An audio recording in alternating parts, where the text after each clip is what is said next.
Bueno, muy buenas tardes. Gracias por la oportunidad de compartir algunas de las experiencias de la vida profesional. Ok, gracias. Entonces, tal vez esto pueda parecer en algunos casos un poco autorreferente, pero básicamente voy a tratar de contar las experiencias de la vida profesional que me ha tocado en diferentes países. Inicialmente yo partí trabajando en la dirección de vialidad y antes incluso haciendo evaluaciones de proyectos a mano, con calculadora nomás. No había ni VisiCalc, ni Excel, ni nada de eso. Entonces, cuando me di cuenta que existían algunas de estas herramientas que estaban relacionadas con los costos de operación de vehículos, por supuesto que me interesó. Entonces pasé desde la época de las tarjetas perforadas hasta las cintas con estos modelos en Fortran, los discos duros de este volado, para, creo que eran 20 megabytes, una cosa así. Entonces me ha tocado estar en la evolución de todas estas experiencias. Y en el Banco Mundial fui como el conejillo de Indias tratando de probar y ver si esta cosa funcionaba o no. Entonces, pasé muchos años involucrado, preparando proyectos, apoyando, dando algunas consultorías entre medio cuando trabajaba en vialidad. Entonces, ahí voy a ir contando un poco lo que me ha tocado vivir. Entonces, básicamente voy a tocar unos 8 o 9 puntos en que voy a contar las experiencias de la vida profesional, la repetición de conceptos básicos que me ha tocado hacer en estos más de 30 años de vida profesional, los ciclos de reconstrucciones versus de la conservación, que todos sabemos que es mejor conservar que reconstruir, pero volvemos a caer en la misma cosa década tras década en los mismos países, entonces llega a ser hasta vergonzoso, pero es lo que ocurre. También, ¿qué se ha tratado de hacer en algunos países respecto a la institucionalidad de la conservación y la asignación de fondos suficientes para hacer la conservación? La definición de los estándares que uno puede hacer en la conservación e inversión, los estándares de inversión para nuevas carreteras. Yo soy de la filosofía que uno siempre le puede hacer el traje a medida a cada cliente. Entonces, cada camino tiene su nivel de demanda y le puede hacer una inversión que sea rentable. A veces uno se define estándares como ingeniero demasiado alto, entonces, no, ese queda fuera de toda la prioridad porque da un TIR menor de 12, menor de 8 o lo que exija cada uno de los países. Entonces, la asignación de recursos, son pocos países los que llegan a un nivel y lo mantienen. Por lo que me doy cuenta, en Chile ha logrado mantener eso en las últimas décadas, ha ido creciendo y lo han ido manteniendo. Pero eso ocurre en algunos países desarrollados mientras tienen los recursos, pero no ocurre en todos lados. Entonces, y lo otro que he visto con respecto a la gestión de activos viales o el nombre que le quieran poner actualmente, versus otros sistemas que ni siquiera consideran el HDM, sino que pueden considerar algunas matrices, criterios para asignarlos, pero que puede ser más expedito, pero distinguiendo lo que es enfoque a nivel de red o planificación un poco más estratégica o para tener presupuestos sustentables a lo largo del tiempo. Y la apertura a las innovaciones de algunos países e instituciones. Bueno, entonces, dentro de las experiencias,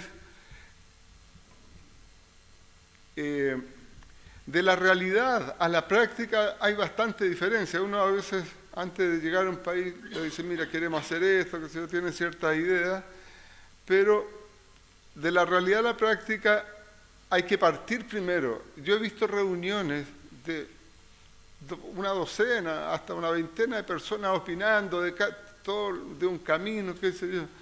Y yo he hecho la pregunta, bueno, ¿cuándo fue la última vez que visitaron este camino?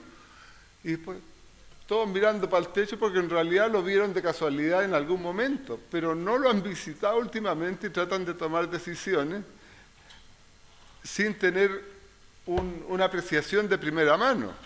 Entonces hay que tener presente que uno lo primero que tiene que hacer es ir a ver la realidad, tocar al enfermo, a ver qué tiene o no tiene. Pero eso se da bastante más seguido de lo que uno quisiera.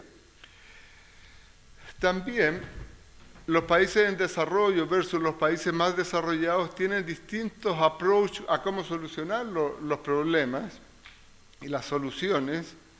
Los países en desarrollo de repente son más abiertos a innovaciones. En Chile hacer alguna innovación es difícil. Y el pecado de Chile, para mi gusto, es que tiene demasiada institucionalidad.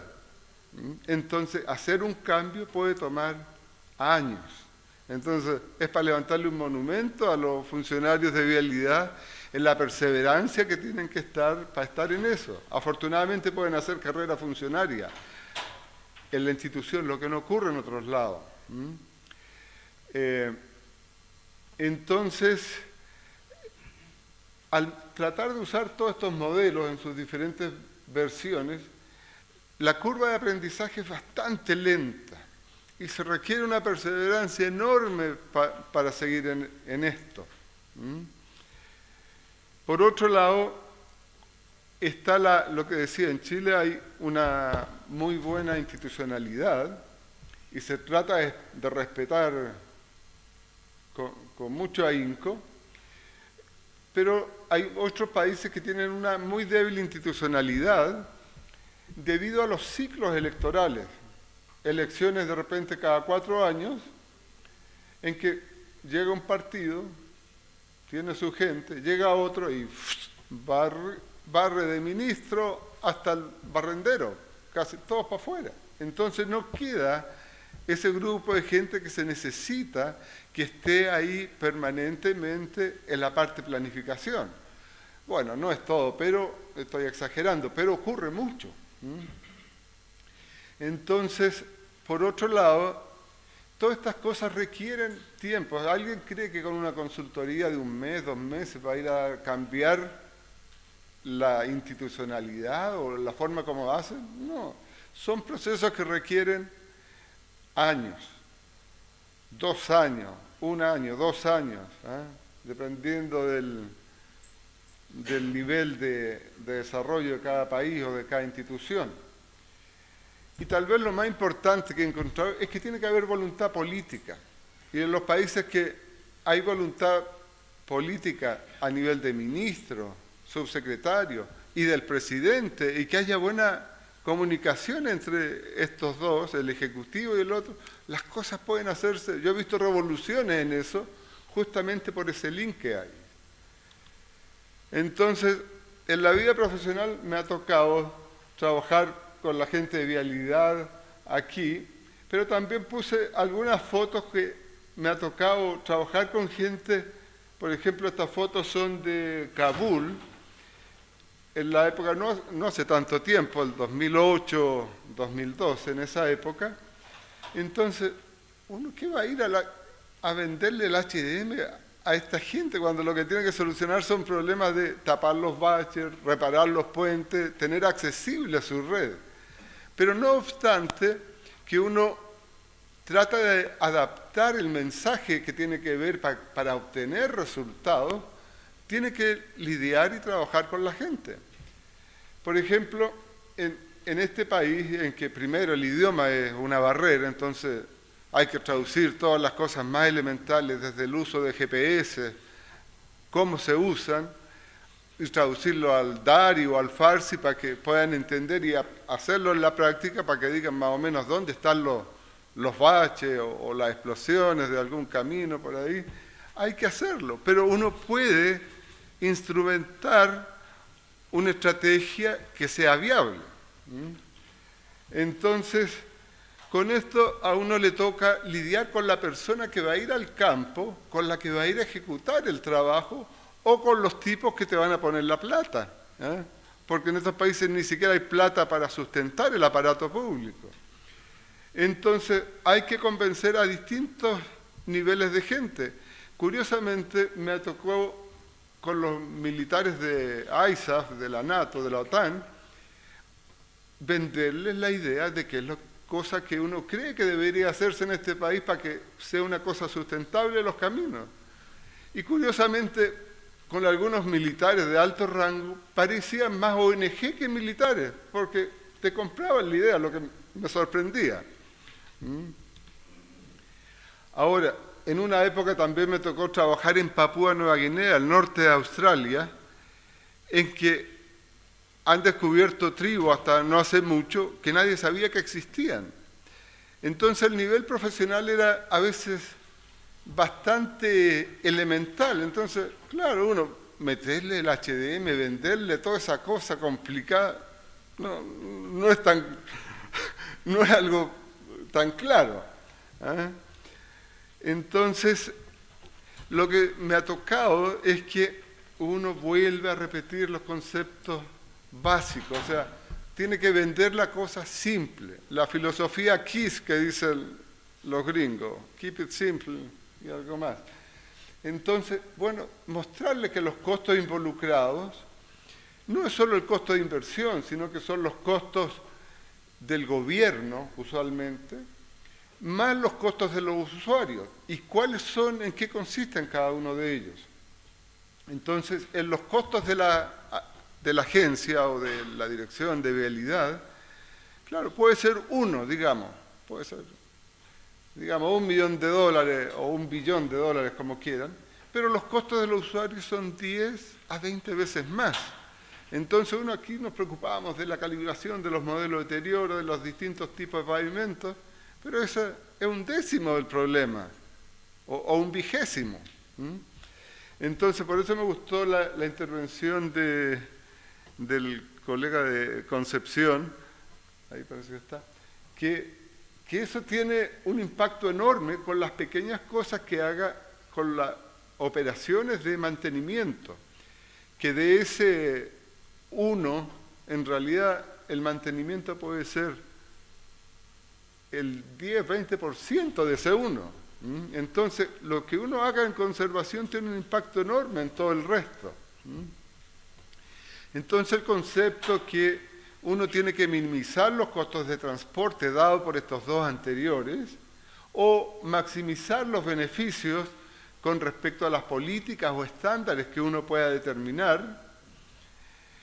¿Y qué significa el concepto? A mí nunca me gustaron estas curvas famosas de oferta, demanda, para arriba y para abajo, pero al final todo tiene que ver con eso, con la demanda que hay por cada producto o por cada camino, reflejado en el tráfico.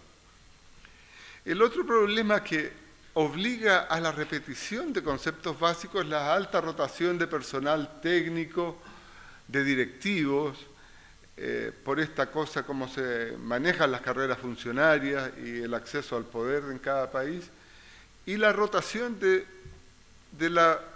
los diputados o ¿cómo se llama?, o senadores en algunos otros países, que son electos cada 4 años u 8 aquí, si mal no recuerdo. Entonces, que hay que volver a repetir la misma canción cada cierto tiempo, porque los nuevos a veces no han escuchado esa canción. Entonces, explicar que los costos de la agencia son los relacionados con lo que tiene que ver con la preinversión, los estudios, los diseños, la construcción, mantenimiento y la emergencia, tener claro que hay varias cosas respecto a eso y relacionados, tratar de vincularlos con el ciclo de proyectos, el ciclo de vida de los proyectos de inversión pública, que es un poco diferente en uno u otro país, y lo relacionado con los costos de los usuarios, que son 10 veces más grandes, por decirlo menos, con respecto a los recursos por costo de operación de vehículos propiamente tal, estoy tratando de tener el timing y voy a acelerar. Entonces, el valor del tiempo y el costo del tiempo de viaje, los accidentes, es una cosa que uno tiene que tener en cuenta y a veces lo menosprecia porque no tiene los elementos para lograr cuantificarlos adecuadamente o tratar de tener el terreno parejo para comparar los distintos proyectos y que sean con los mismos inputs, no darle más peso a uno que otro. Esta misma mañana cuando me vine en el famoso Transantiago, cuando uno anda en auto, mira para el lado, no ve mucho, pero ahora venía en un bus como de 4 o 5 niveles y uno ve, oye, 40, 50%, toda la gente manejando y jodiendo con los teléfonos. Entonces, uno evalúa Occidente en función de lo que ha pasado históricamente, pero esta tecnología del WhatsApp y la comunicación es increíble. Obviamente todo eso tiene un impacto enorme, más temprano que tarde. Yo los prohibiría de cabeza. Pero hace tal vez 5 años atrás había problema con los celulares porque la gente hablaba. Entonces, bueno, salió otra innovación tecnológica, manos libres. Entonces, toda la tecnología evoluciona muy rápidamente y esa cosa hay que tenerla en cuenta. Entonces, esto mismo, los costos de los usuarios. ¿Cuál era? A ver, parece. Bueno, los costos de la agencia. Si yo quiero mejor estándar y más dinero, tengo que estar dispuesto a gastar más. Pero los usuarios, teóricamente, a medida que tengo mayores costos, pueden tener menores costos de los usuarios. La suma de estos dos es lo que uno trata de obtener aquí. Obviamente esta curva está por ahí arriba, pero para tratar de ponerla más o menos clara. Entonces, el objetivo de todo esto básicamente es minimizar los costos totales de transporte. Para mi gusto se supone que acá, he visto que otros lo ponen por este otro lado, no le veo la lógica, pero también esto es más académico que otra cosa. Entonces, el objetivo de minimizar los costos totales de transporte es el concepto básico que uno tiene que vender. Y reiterativamente, yo no sé cuántas veces he sacado esto a colación porque la mayoría de la gente se preocupa de la plata, el presupuesto para lo que tiene que hacer y asignar ahora. Lo otro, los estándares y la composición de los costos de los usuarios y los costos de la agencia, claro, son bastante distintos respecto si tengo 50, 100 vehículos por día, en que digamos tal vez con 300 vehículos que puede ser el punto de quiebre de pavimentar o no pavimentar un camino, los costos de la agencia es el 25, pero el 75 es de los usuarios, de los costos casi más directos. Pero a medida que crece el tránsito, los costos de la agencia de construcción y mantenimiento es apenas el 10%. Y el desmantenimiento ahí es un par de puntos de eso. Pero la efectividad que puede tener uno con una buena gestión es tremenda. Entonces, hablar, por ejemplo, que no es, cuando uno está hablando de un presupuesto, no tiene que ver con la cosa de este año, sino que con un enfoque de 10, un enfoque de largo plazo. Y tal vez una de las cosas más importantes tiene que ver con la visión. Por ejemplo, en Centroamérica algunos países están lidiando con la visión de país, una cosa, ¿qué es lo que quieren? La carta de navegación, el roadmap que hablan, queremos esto. Y está escrito. Entonces, que no pase que cada 4 años, yo voy para allá, ahora voy para este otro lado, para este otro lado. Entonces, al final de 10, 20 años están ahí mismo, no han avanzado re poco. Entonces, por ejemplo, en Arabia Saudita, una cosa que me interesó, que estoy involucrado, o voy a estar más involucrado, ellos tienen una visión de país al 2030, al 2030. O más. Entonces, no, queremos esto, mejorar con cosas específicas, cosas medibles. Entonces, esto creo que es clave tener esa visión de país, cosa que los demás actores de los distintos sectores de la inversión pública estén más o menos alineados en eso, ¿no? Entonces eso no deja de ser interesante. Muchas veces todos estos planes de inversiones se hacen los análisis de inversión inicial, usualmente reconstrucciones y obras más importantes, y las proyecciones de la conservación periódica, que obligan tal vez a inversiones cada 5 años, por decir algo, que está en la concepción del proyecto, pero la plata nunca queda asignada. Y después, a los 5 años, como que te piden volver a hacer la misma cosa, pero si me aprobaste hacer este camino, tú acordaste cuando me diste esta plata que lo iba a mantener y que deberían quedar asignados. Eso no ocurre. Yo creo que en Chile ni tampoco ocurre. No sé, había alguien de... Tú debes saber, no sé si ocurre. ¿Eh? Pero ese es un defecto tremendo que hay. Los ciclos de proyectos de inversión pública no comprometen los... es que estaba... Ok. Los ciclos de proyectos de inversión pública no comprometen esos recursos futuros que se comprometieron cuando iban a hacerlo, o cuando accedieron a eso. Entonces, obviamente que es más barato conservar, y yo puse rutinariamente, que reconstruir periódicamente.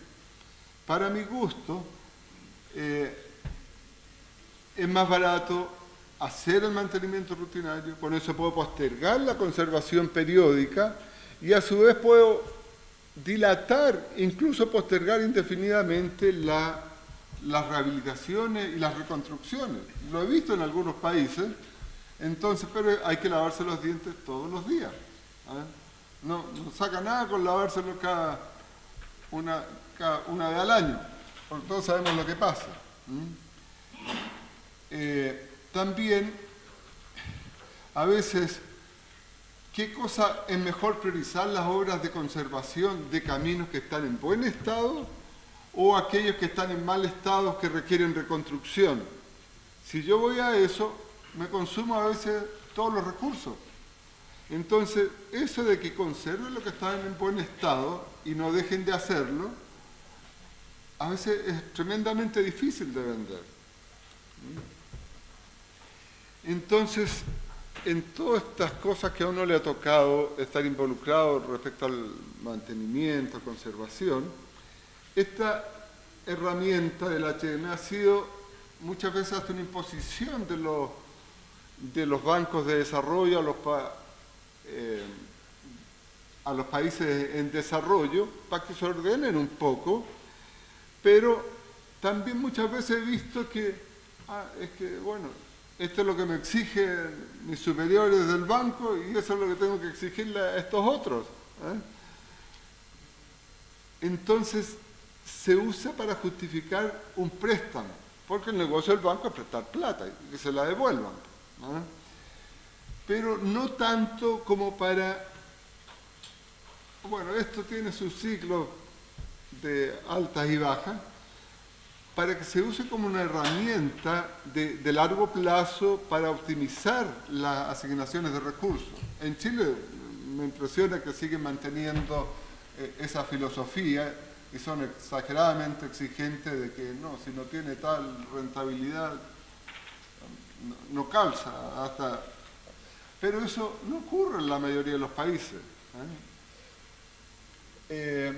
Entonces, pocas veces veo que se aplica como una herramienta para gestionar el mantenimiento vial y la asignación de los recursos cae principalmente en obras grandes de reconstrucción, que obviamente son necesarias.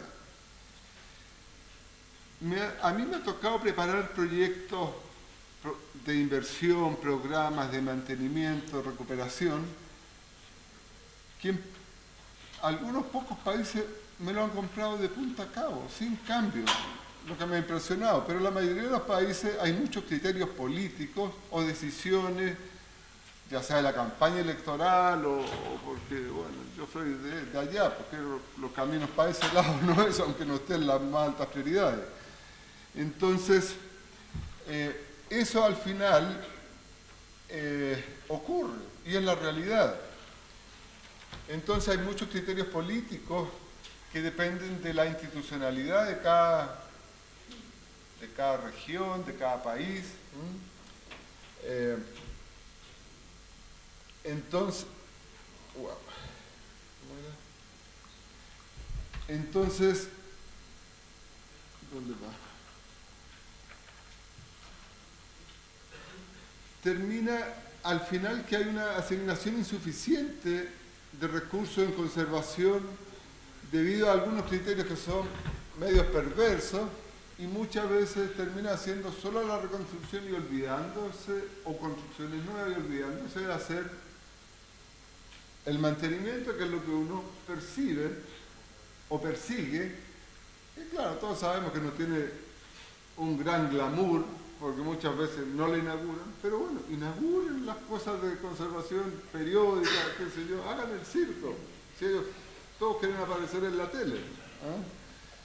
Entonces, para algunos países en desarrollo, lo que se ha visto que, bueno, para dar el fondo suficiente, diseñemos una cosa que sea como los fondos viales de conservación. Se ha hecho en Centroamérica, bueno, Estados Unidos incluso tiene una cosa similar. En algunas partes de, incluso municipios en Brasil, yo lo he hecho incluso a nivel municipal, y más que a nivel municipal, mancomunidades de municipios para que tengan un fondo municipal de caminos y que ellos sepan qué es lo que necesitan. Entonces, todo esto está con cargos monetarios por el uso de las carreteras vinculados a los combustibles, por la tecnología que hay. Entonces, también en Sudáfrica, que para mi gusto es casi un país desarrollado en su sistema de carreteras, tienen un fondo vial que es tremendo, que la verdad es un sueño, me gustaría trabajar ahí, pero que es realmente agradable.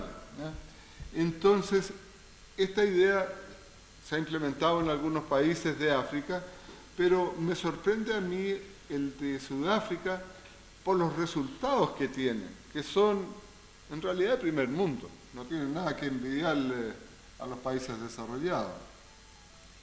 Entonces, dentro de la institucionalidad de los fondos de conservación, esas son algunas fotos de Honduras, donde se han establecido algunas microempresas de conservación locales para que hagan la conservación básicamente rutinaria. Eso de Sudáfrica. Entonces, estas instituciones tienen una reducida planta de personal propio que externalizan la mayoría de sus servicios, ya sea la ejecución de las obras, la supervisión, la ocultación, lo que significa un desarrollo, un impulso para el sector privado.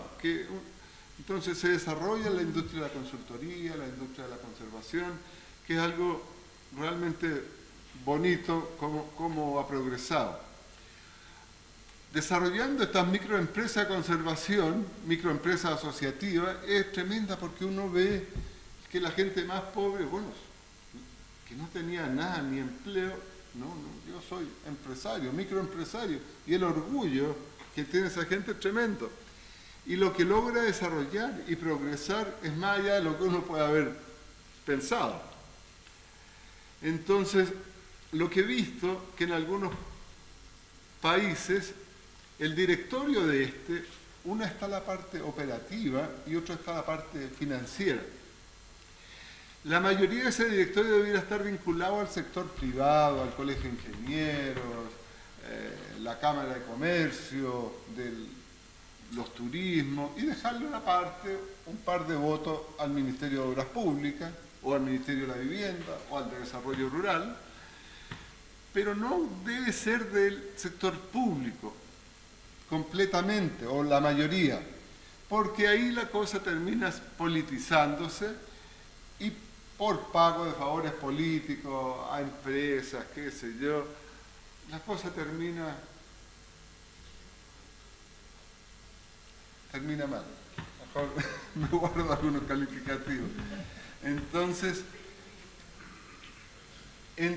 por otro lado, a veces el éxito de la rápida ejecución de fondos viales y de pronto pago le juega en contra a estos fondos viales, porque después dicen a los ministros, ok, no, estos tipos lo están haciendo bien, ¿no? Entonces hagamos estos puentes, estos pasos a desnivel, estas pavimentaciones y obras importantes, y después dejaron de hacer el mantenimiento rutinario y el periódico.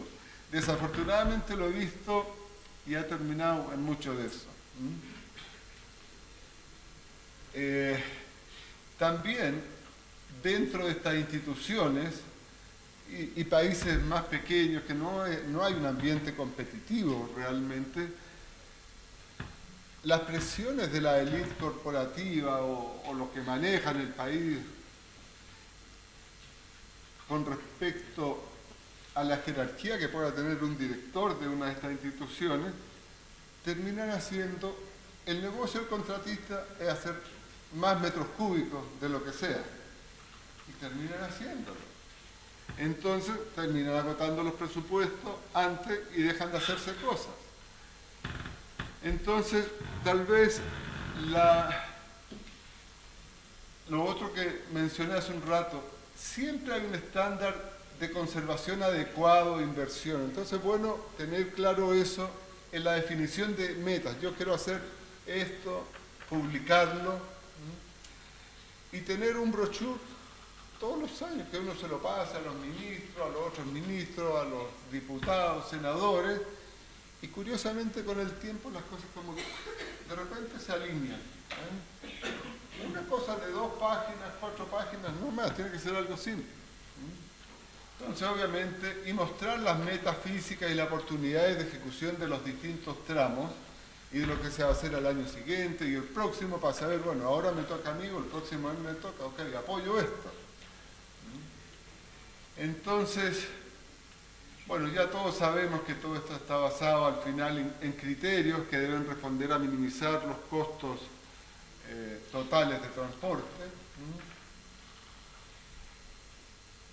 Pero lo básico es saber cómo está el paciente, ir a ver los caminos, tiene que hacerse los exámenes médicos si uno quiere y hacer la ocultación de pavimento para poder darle la solución. En esto hay bastante que hablar realmente, pero debe haber un balance adecuado de los costos de las ocultaciones, que no salga más cara la vaina que el sable. Lo he visto muchas veces, que se han gastado millones de dólares, 3, 5 millones de dólares para saber qué es lo que le pasa al camino, pero después tanta la información que no haya que hacer y termina no utilizándose. Entonces tener claro, alguien mostró la pirámide, si quiero hacer una cosa más estratégica, puedo estimar muchos datos y ver qué prioridades cambian o no.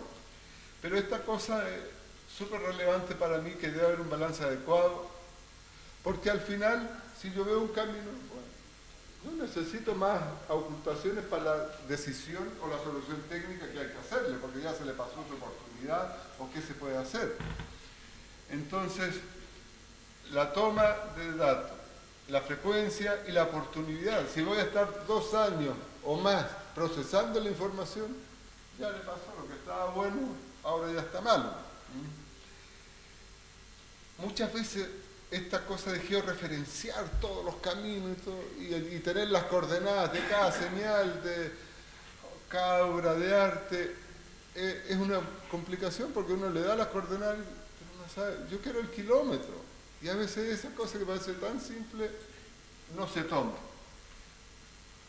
Lo otro relevante para la cosa de los deterioros, si uno diseña con eje equivalente o los factores de eje equivalente, pero muchas veces no hay ni básculas para saber, para tener un muestreo de cuánto pesa cada camión o cada eje. Y ahora con la tecnología uno puede tener todo eso eje por eje y por cada camión, y yo puedo saber cuántos eje equivalente aporta cada camión específico y después los promedios.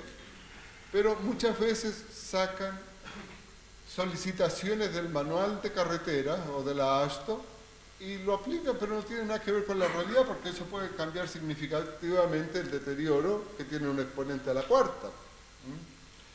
Pero eso es algo que se hace sistemáticamente.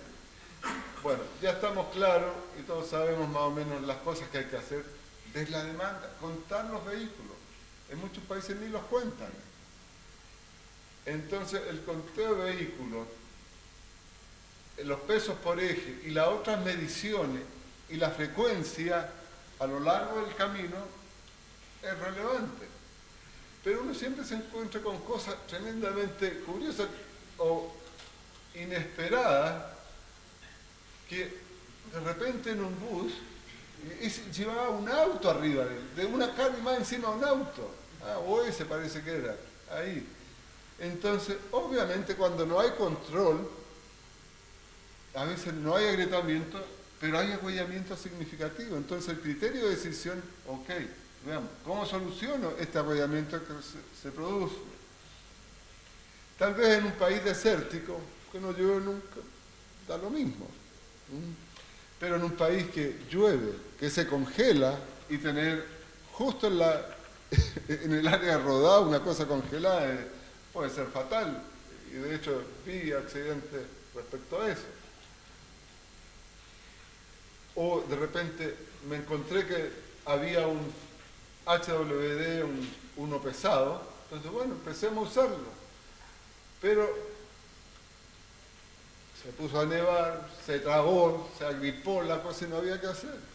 O bueno, bajar a medir el agüellamiento cuando justo por donde pasan los elefantes.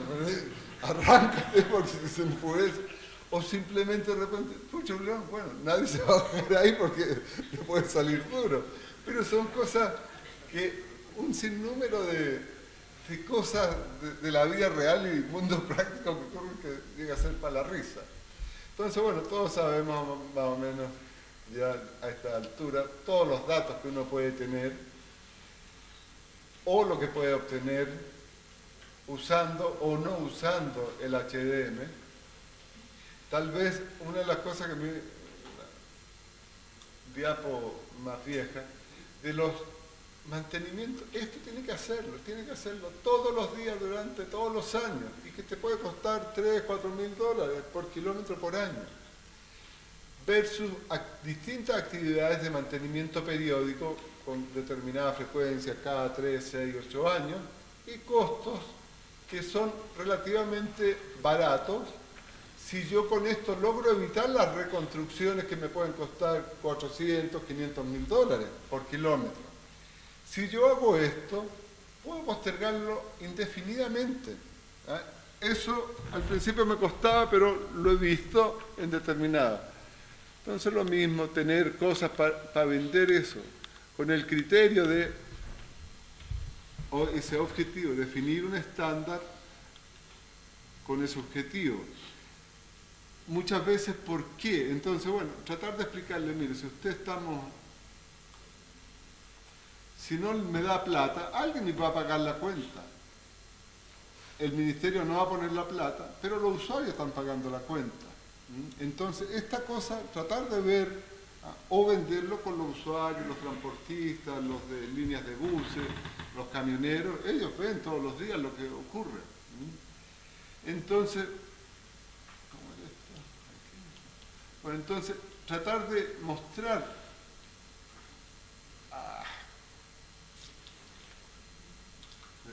¿cómo era?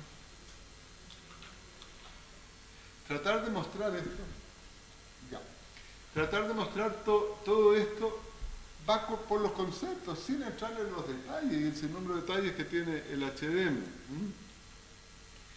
Entonces, estos conceptos de curva de eficiencia, ok, mire, a mí deme esta red pequeña 38, 40 millones de dólares y no me dé 70 porque lo que gano es poco. Pero esos conceptos, ojalá uno pudiera ver lo que significan las distintas asignaciones de presupuesto y lo que puede obtener. Algo similar al anterior, pero más relacionado con las priorizaciones. En las priorizaciones uno si ordena de mayor a menor rentabilidad puede tener esto. Entonces, yo puedo gastar la plata, me dicen, bueno, yo te voy a dar los 240 millones, tú gástala. Pero si yo lo ordeno en orden alfabético o por código de camino, versus a gastar prioritariamente, puedo obtener beneficios enormes.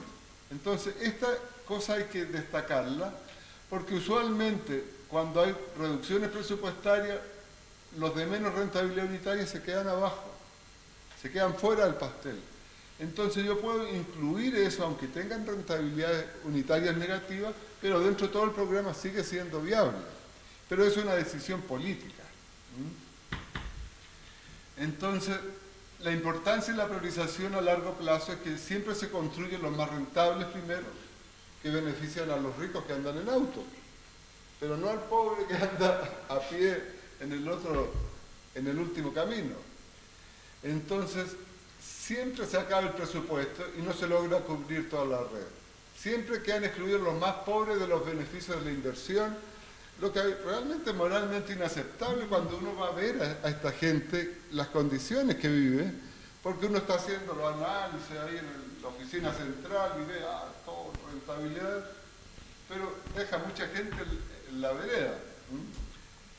Entonces, siempre socialmente debe buscarse el traje a medida que sea rentable para cada uno de esos. Y siempre hay uno.